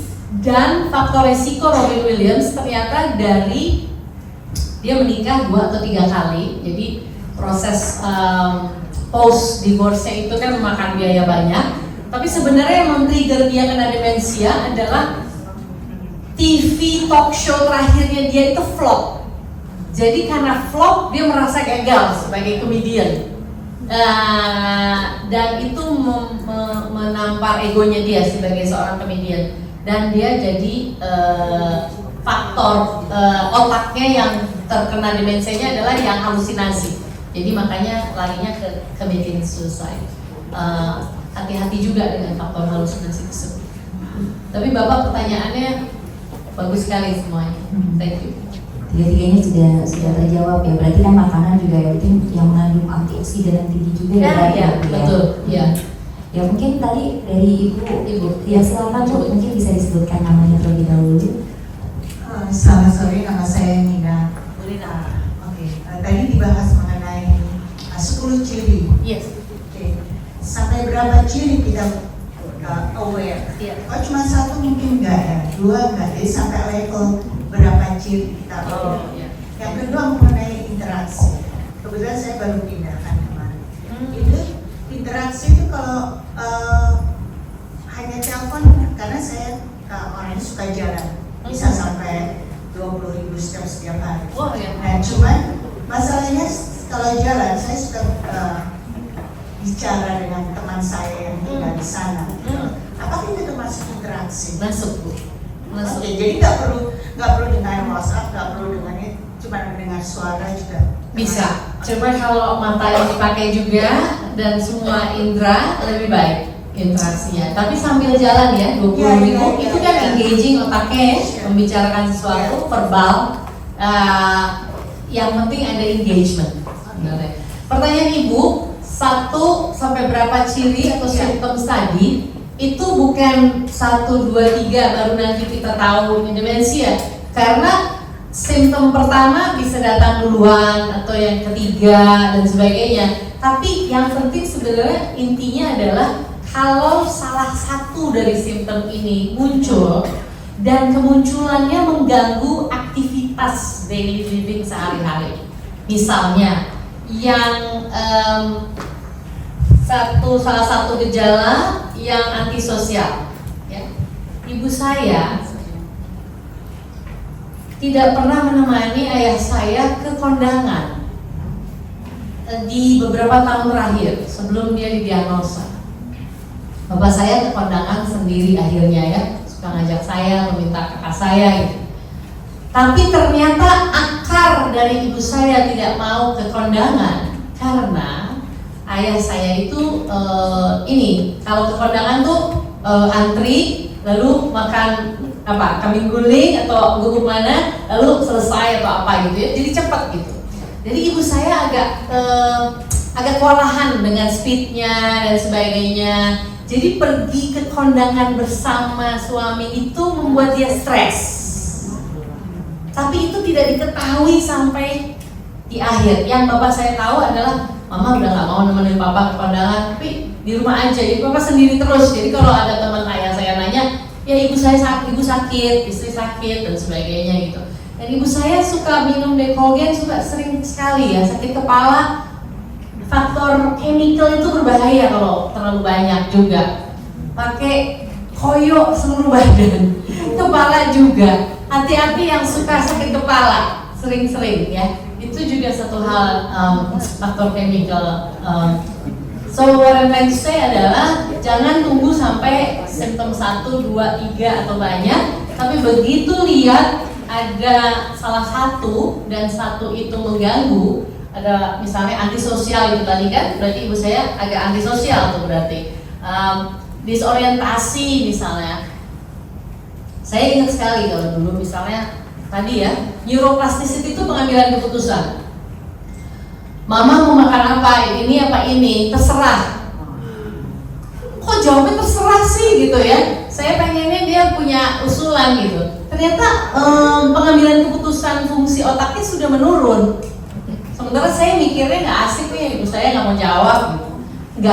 Nggak punya HP, ibu saya nggak mau pakai HP. Ternyata udah bingung pakai HP. Kartu ATM aja nggak punya gitu kan? Itu salah satunya. Jadi kita telat taunya. Sulit fokus, garam jadi gula jadi garam gitu ya, dan berbagai hal lain yang tadinya bisa ngejahitin celana saya nggak bisa ngejahit lagi gitu misalnya. Itu saya kan nggak tahu dulu itu demensia. Saya taunya ya nggak dibantuin ngejahitin gitu misalnya. Jadi semakin cepat kita sadar ini kayaknya ada gejala deh penurunan, segera langsung dicek kesehatan otak, bahkan kesehatan otak kita sendiri juga ya. Ini kita buka satu kali lagi pertanyaan dari Bapak Ibu, apakah masih ada yang ingin bertanya?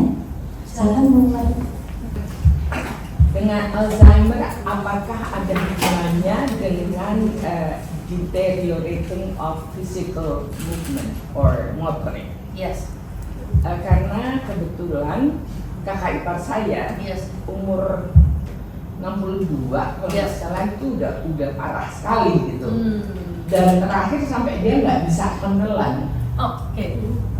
So is that because of the Alzheimer itself? And sepertinya dia juga seperti kena Parkinson gitu. Yes. So Parkinson is part of Alzheimer. Okay. Yes. Tapi efek ke getar, tremor.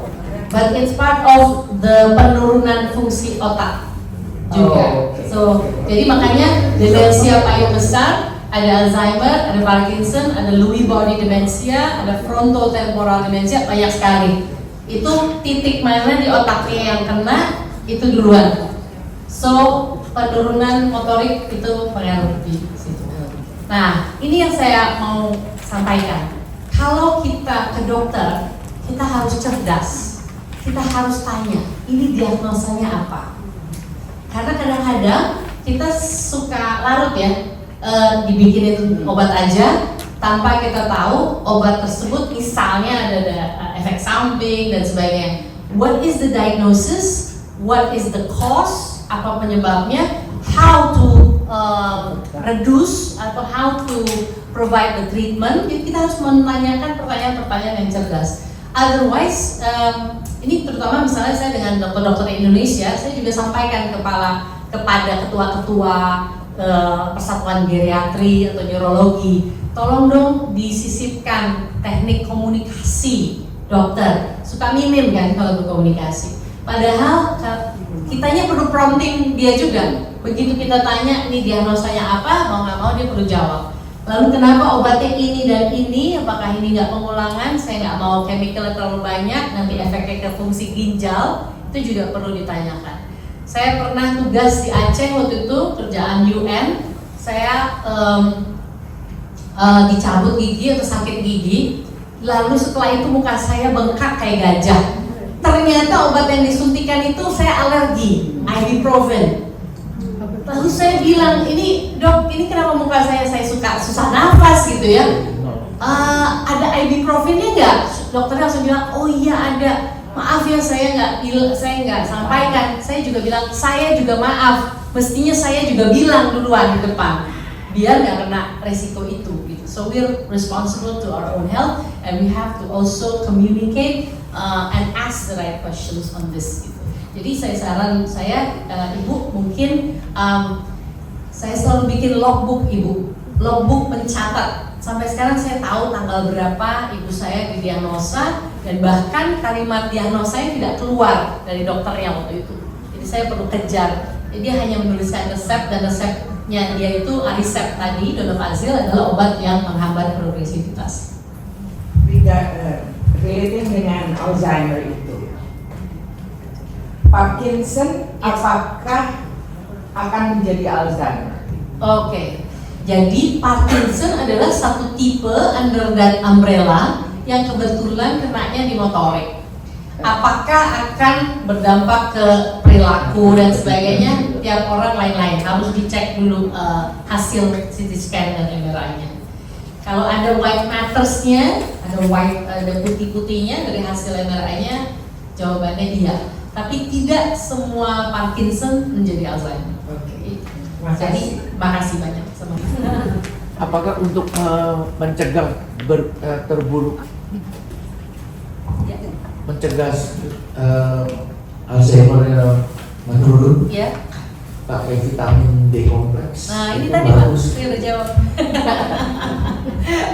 Jadi gini Pak, vitamin B itu menstimulasi saraf di otak. Tapi kalau mencegah memburuk untuk orang demensianya, jawabannya karena sudah didiagnosa demensia, tidak ada jawaban, tidak ada penelitian yang menyebutkan ini akan makin memburuk karena sudah demensia.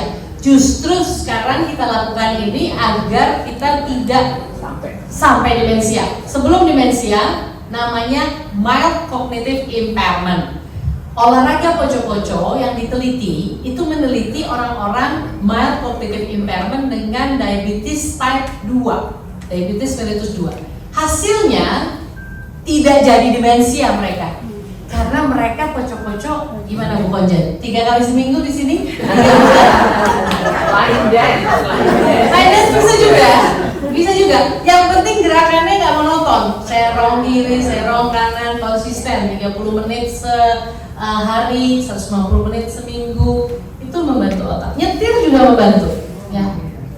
Bagi bapak ibu yang masih suka nyetir itu kan ngatur segala dan sebagainya. Silakan Mbak Anaisa, tadi ada mau ditanyakan. Siapa? Yang di belakang sini Ibu, silakan. Saya datangnya terlambat ya, jadi mungkin saya miss beberapa. Iya. Maaf, saya datangnya terlambat, jadi mungkin saya nggak dengar beberapa keterangan. Apa bedanya? Pertanyaannya apa bedanya demensia sama Alzheimer? Oke. Salah satu pertanyaan kuis sebenarnya. Ya, mau jawab. Silakan Pak. Saya menjawab dengan kalimat ibu ya. Boleh. Karena jadi demensia itu adalah payungnya. Mantap. Ya. Keren. Cabang-cabangnya Alzheimer juga, Parkinson misalnya. Itu adalah cabang-cabangnya. Betul. Saya tidak tahu benar atau salah. Iya. Saya lanjutkan pertanyaan untuk Boleh. Apakah sudah terjawab atau sudah? Ya, demensia adalah payungnya. Gangguan penurunan fungsi otak mempengaruhi emosi, daya ingat, pengambilan keputusan, dan fungsi otak lainnya. Lalu bagian dari demensia tipe-tipenya adalah Alzheimer, Lewy body, frontotemporal, dan sebagainya. Yang paling banyak di dunia Alzheimer. Bapak mau lanjutin? Ya, bisa diserahkan terlebih dahulu hadiahnya itu karena itu bagian dari pertanyaan quiz kita hari ini.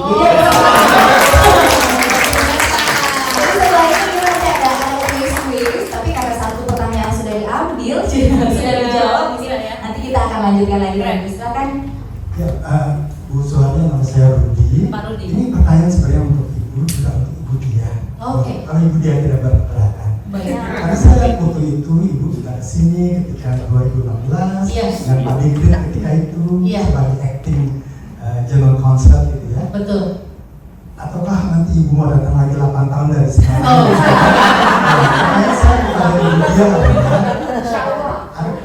saya tidak tahu apakah Ibu Dia terpikir gitu ya, terlintas untuk membuka, saya tidak tahu sebutannya apa, chapter kan? Chapter, perfect, Pak Rudi, brilian Bapak, brilian. Untuk wilayah di sini gitu ya, di mana di bawah Ibu, di bawah asuhan Ibu, dan dengan bimbingan Ibu Suhardi kita buka satu cabang di sini dengan aktivitas yang Ibu Suhardi sarankan kita dan lain sebagainya. Itu saja pertanyaan saya. Terima kasih. Keren banget Pak. Silakan. Indonesia ya,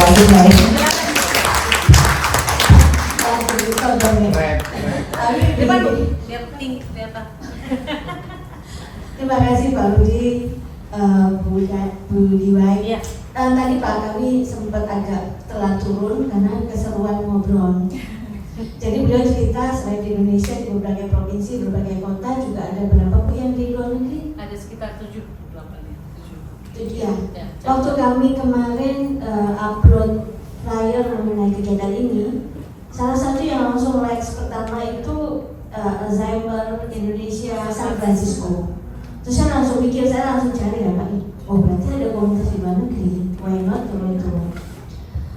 Kalau kami keliling ke komunitas-komunitas, memang kita bisa lihat, kami lihat yang aktif yang banyak berkumpul malah yang berusia di atas 60 tahun memang di gereja, di masjid, di komunitas muslim, komunitas yang banyak kan yang bahkan saya selalu ikut line dance ke UKI.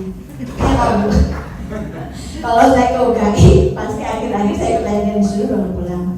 Jadi kami tadi sempat diskusi mungkin sudah waktunya juga karena ini akan bermanfaat langsung bagi kita semua. Kita pun akan menjadi bertambah usia. Bisa jadi kita tanpa sadar sebenarnya ketika Bu Diwai tadi jelasin, saya juga lagi mikir, wah jangan-jangan saya lupa-lupa ini salah satu dari simptom gitu kan. Waduh, tapi untung dapat ilmu.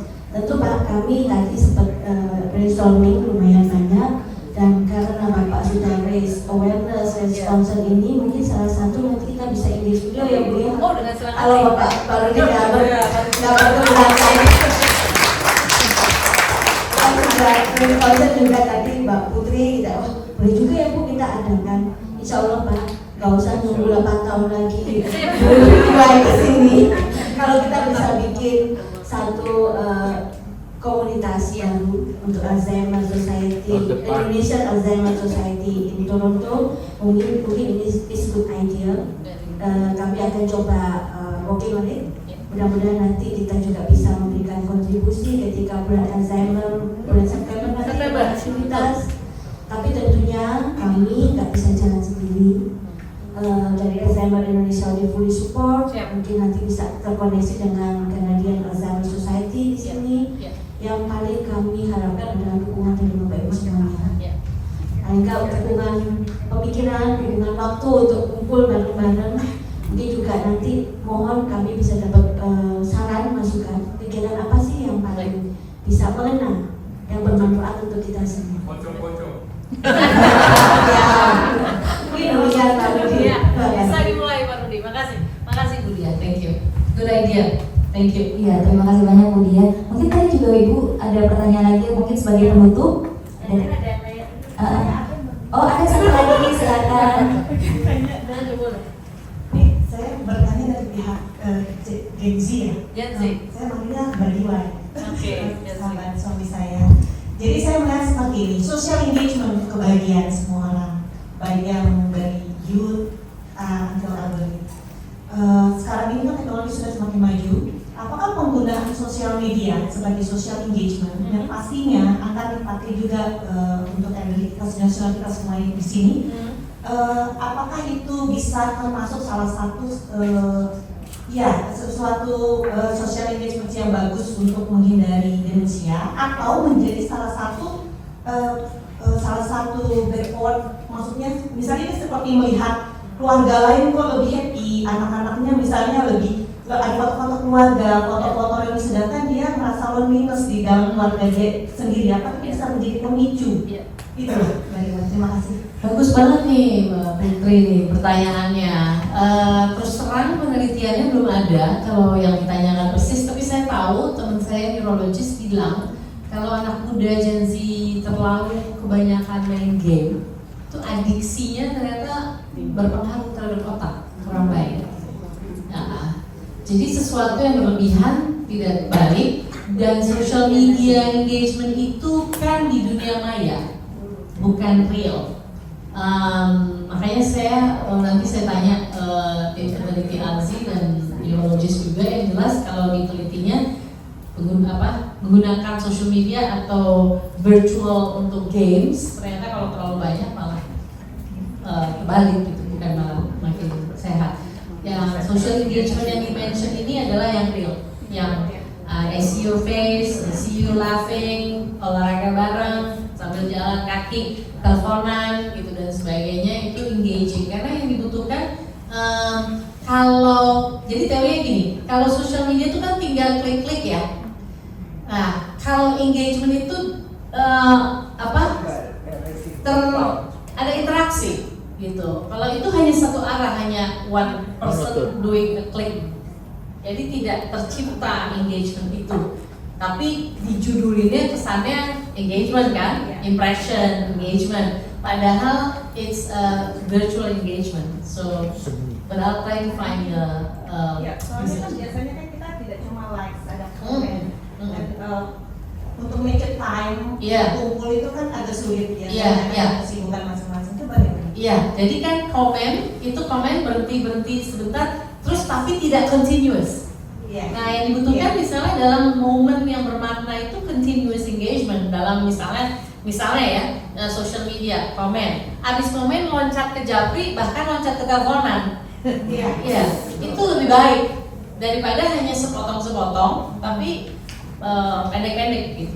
Itu tidak officially not a real engagement. Itu bagus nggak Mbak Dio? Maksudnya untuk senior yang 10 tahun, misalnya ingin bermain sosial media, Facebook lah, atau misalnya saya seperti itu, jadi Instagram account. Dan kadang-kadang kita sebagai anak ngapain sih? Tapi kan how to operate social media itu kan membantu dia untuk. So, mungkin salah satu kegiatan yang bisa diusulkan adalah bagaimana ada kegiatan gadget literacy untuk orang tua dengan anak muda membantu. Karena ayah saya misalnya juga paling seneng main HP-nya karena dia banyak dapat like dari pensiunan Bang Eksimnya, gitu ya. So the answer is it's engaging, but it's virtual. Kalau di take it to the next level harus dibuat lebih intens. Tapi ada kabar buruk dari penggunaan gadget di lansia.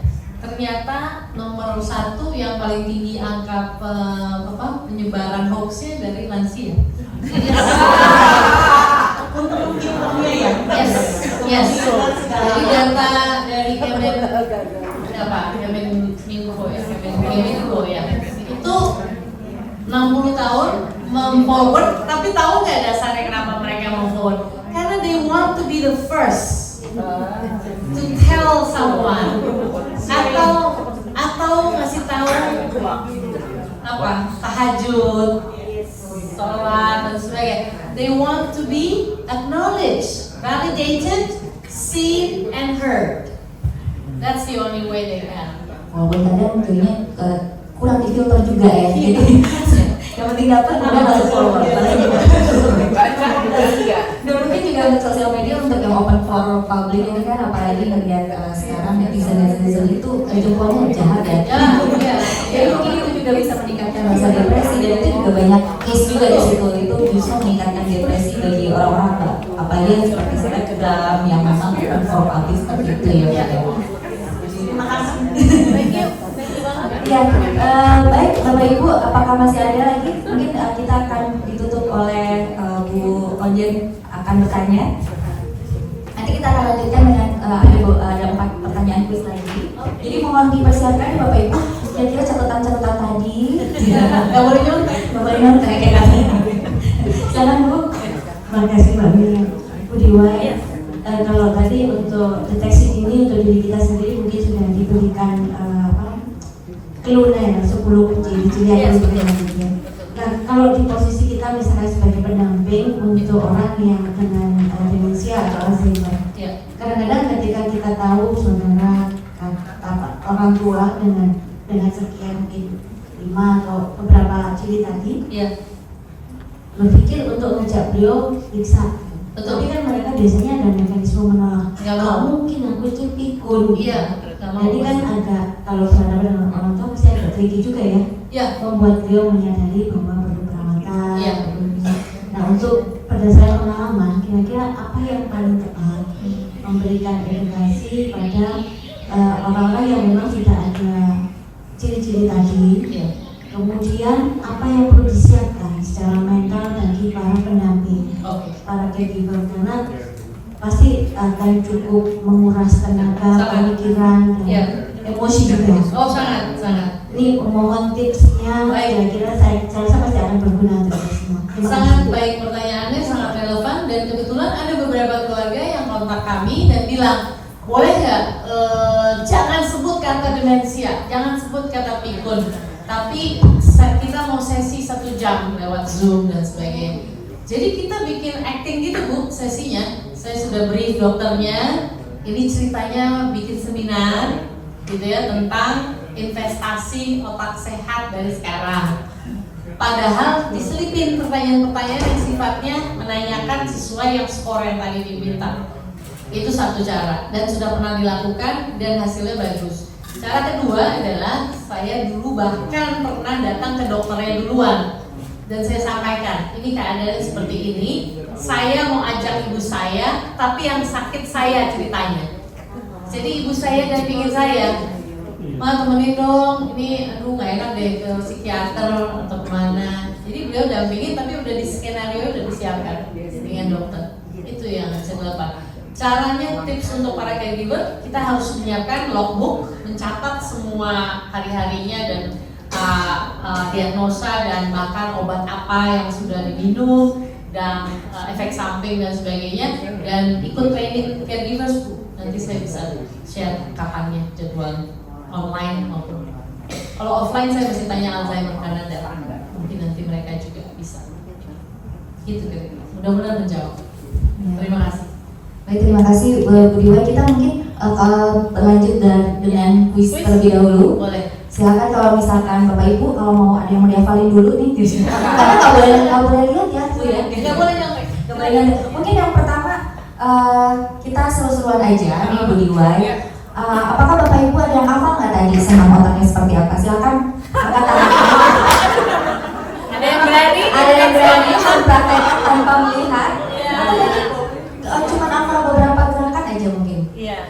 Kita ada hadiah menarik juga.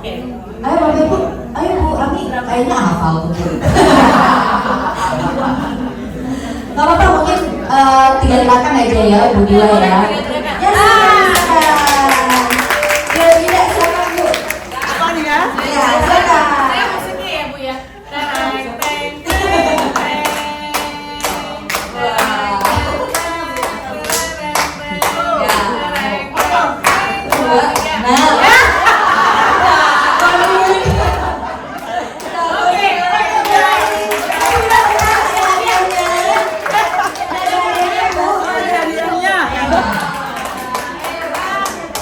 Berarti calon instruktur. Nanti di pertemuan DWP selanjutnya ya Bu ya.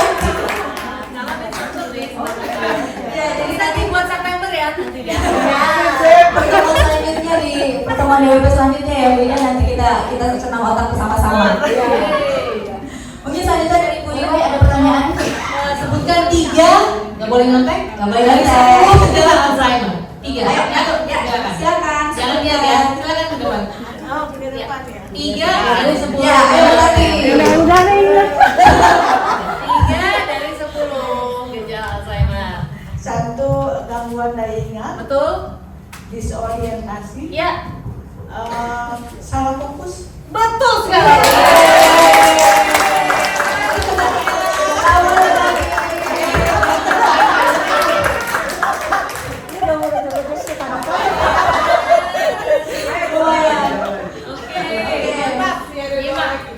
Mungkin dari saya lagi ya. Boleh, Gitu. silakan. Dari tadi Bu Diwai sempat bilang nih bahwa slogannya Alzi ini kan tadi jalan maklum dengan pikun. Iya. Ada ingat nggak sebelumnya apa ya sebelum jalan maklum dengan pikun? Walaupun mirip-mirip nggak apa-apa lah ya. Iya, boleh. Ayo, siapa yang Ada satu berani? kata kunci aja sebenarnya. Jangan abai. Ada satu kata ya silakan. Tidak lagi. Boleh nggak Ibu? Tapi kalau kamu yang jawab, coba yang lain ada yang bisa. Jangan galau. Ya silakan Bu. Ya, ada kata kunci Ada galau. kata Boleh. boleh. Jadi sebenarnya apa ya tadi ya Bu ya? Stop galau, dampaknya terasa di hari tua. Jadi kata kuncinya jangan galau. Betul sih sebenarnya. Galau ya. jangan dipanjangin, galaunya dikasih deadline. Kasih deadline. Jadi cukup kasih waktu hari ini aja gitu. Boleh dikasih hadiahnya? Silakan Bu Nina, silakan Bu. Hadiahnya ada kata kunci galaunya disebutkan soalnya. Ada berapa lagi? Satu lagi ya. Berapa lagi Ibu Diwai? Ada lagi? Oh, apa? Oh ya. Berapa menit kegiatan yang harus kita lakukan untuk mengurangi resiko demensia? Iya, 30 menit. Satu, yang mana nih? Yang pakai kerudung coklat ya hitam? Iya, silakan. Ayo silakan. 50 menit. Seminggu. Ya.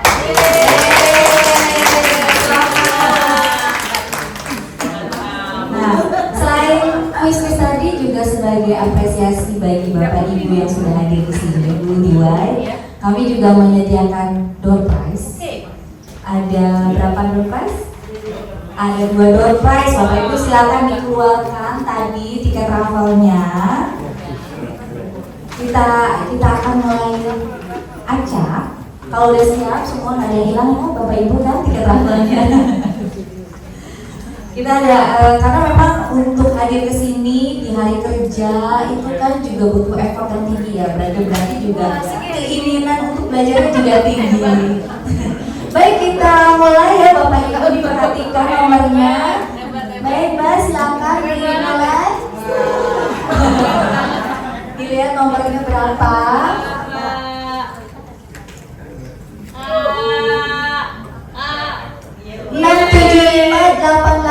6758821. Ini kayaknya nomor 1 nih. Ini kalau nggak salah yang pertama kali isi daftar hadir, betul ya? Karena saya yang bikin itu jadi udah apa pertama nomor 21. Jadi memang ada berkahnya juga ya. Gitu. Jadi ada berkahnya juga. Kita akan diserahkan oleh Ibu Diwai. Oh, boleh, Silakan. Boleh, dengan sangat asik dapat blender. Ini jus Sia-sia ya. Melawan kemacetan di downtown ya. Dari sukunya Ibu Susi dan Wah, dari misi Salga nih. Mana Ibu Susi dan Pak Otto di sini. Ada bertanya. Ini kita satu lagi. Masih ada satu lagi Bu Diwai. Siap-siap lagi Bapak Ibu. Kita putar lagi. Suka bagian muter. Yes. Kita lihat. Yeah. 6758833. Ayo siapa? Wah, jangan ada yang jatuh nih. Ada nih pasti. Ayo dilihat lagi Bapak Ibu, undangan 33. Ada? Diwakilkan. Ya, siapa nih?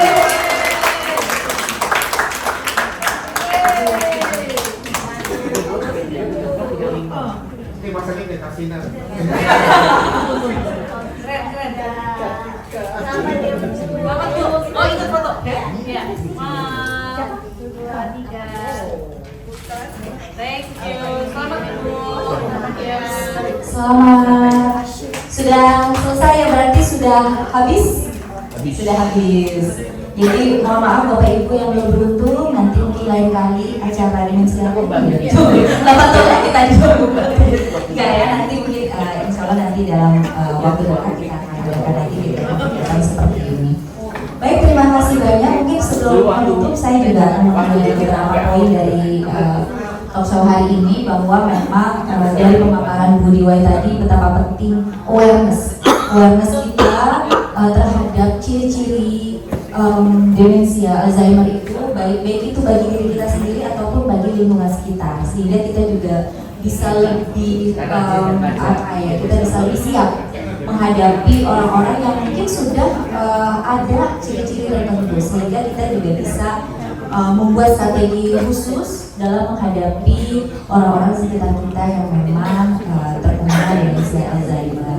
Dan juga kita juga perlu untuk lebih bergaya hidup sehat, baik itu dari sisi pola makan, kemudian juga dari berolahraga, karena bagaimanapun ya betul, social engagement juga itu sangat penting, karena bagaimanapun dengan adanya faktor risiko yang sebenarnya itu sudah ada di sekeliling kita ya, baik itu dari genetis dan juga maupun dari non genetis, dan itu sangat dekat dengan kehidupan kita sehari-hari, sehingga kita perlu mengontrol apa yang memang keadaan yang bisa kita kendalikan. Kalau misalkan genetis, kita hanya bisa meminimalisasi. Mungkin itu sebagai penutup dari saya. Sekali lagi terima kasih banyak Ibu Diwai atas kehadirannya di tengah-tengah kami. Nah, sebelum kita akhiri, kita juga akan ada foto bersama dengan seluruh peserta. Dan juga terima kasih banyak kepada Bapak Ibu yang sudah hadir di sini.